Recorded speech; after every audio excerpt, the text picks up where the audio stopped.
Here on this channel, we constantly rage against the machine, as the national media Jabroni haircuts just have this massive bias against the Minnesota Vikings, anyone associated with it, etc. They're always putting down Kirk Cousins. They're always putting down Justin Jefferson. So it's like, Jamar Chase is always better than him, blah, blah, blah, blah, blah. And when it comes to power rankings, the Vikings are always way lower than they should be, and it sort of is what it is. But when the Vikings actually start getting just a little bit of love from some of the national media Jabroni haircuts, it's odd for me, because now, now I have to start forming up a straw man argument, which is kind of my forte anyway. But isn't this a kiss of death?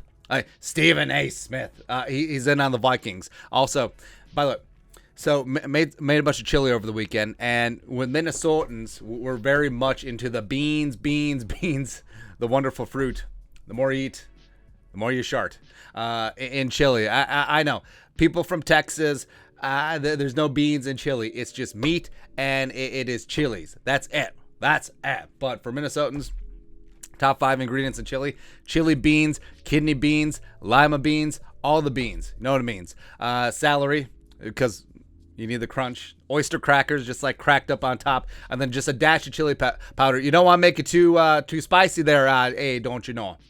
Whatever. But Colin Cowherd has been on the Vikings train all off season. Respect. He picked them to double their win total from last year, so they go 16-1. Predicted them to win the division. Yes, but again, when a good number of the national media haircuts are just like, I don't know what to do with my hands. I just don't know. So recapping where the Vikings stand week 2, a bunch of people put out power rankings, and also the analytics got into it as well. So Colin Cowherd has the Vikings 3rd in his power rankings, behind the Bills and the Chiefs, which, okay. Stephen A. Smith, like you saw, has the Vikings 4 behind the Bills, Chiefs, and Buccaneers. And then the Athletic actually has the Vikings at 5, which blows my mind, man. CBS Sports has them at 7, Fox Sports at 5, Pro Football Talk at NBC Sports. Of course, Mike Florio is a self-loathing Vikings fan. He had them extremely low to start the season at 22. Now he has them up at 18. I don't know. I think part of it is a coping mechanism, because Florio, he's been a long-time Vikings fan. He saw all the Super Bowls. He has been hurt before. He's not ready to be hurt again. But it's coming. Bringing on the heartache. And then ESPN, of course, like we talked about yesterday, famously had the Vikings at 23 to start the season, and then they bumped them up to 10. Congratulations. Only problem is that the Packers are still at 8. Whatever. Analytics-wise, so 538 puts the Vikings as the 4th best chance to make the playoffs, as well as 6% chance to win the Super Bowl. We'll get more into them in a second. DVOA, trying to think of what DVOA stands for. I don't know. I'm not smart enough for all these analytics and numbers and stuff. I'm the only Asian who's bad at math. But offensively, the Vikings rank 2nd in the league. And then also overall team PFF grade, the Vikings are 2nd behind only the Buccaneers. So things are looking good. But is this a good thing or not?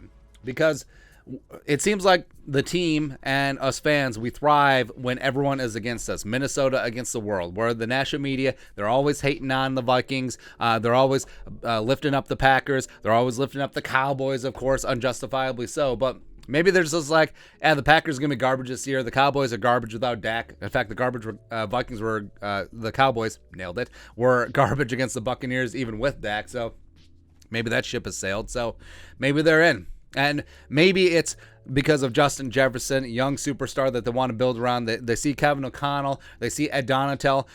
With O'Connell, you have this young, nouveau, next new thing, the Wunderkind, the young offensive mind, taking over a team, modernizing things, and that's the next big story. But I don't know, man. Again, I constantly disagree with Stephen A., and usually I'm coming out ahead of things. It's like if you inverse stock picks from Jim Cramer from Mad Money.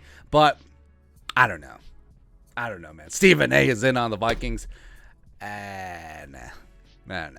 But your thoughts are thoughts. National media Jabroni haircuts actually giving the Vikings a little bit of love. What are your thoughts and our thoughts in the comment section below? Subscribe for daily Vikings takes. Want to support the work? Put a little something in the Venmo. But until next time, Skull Production Value.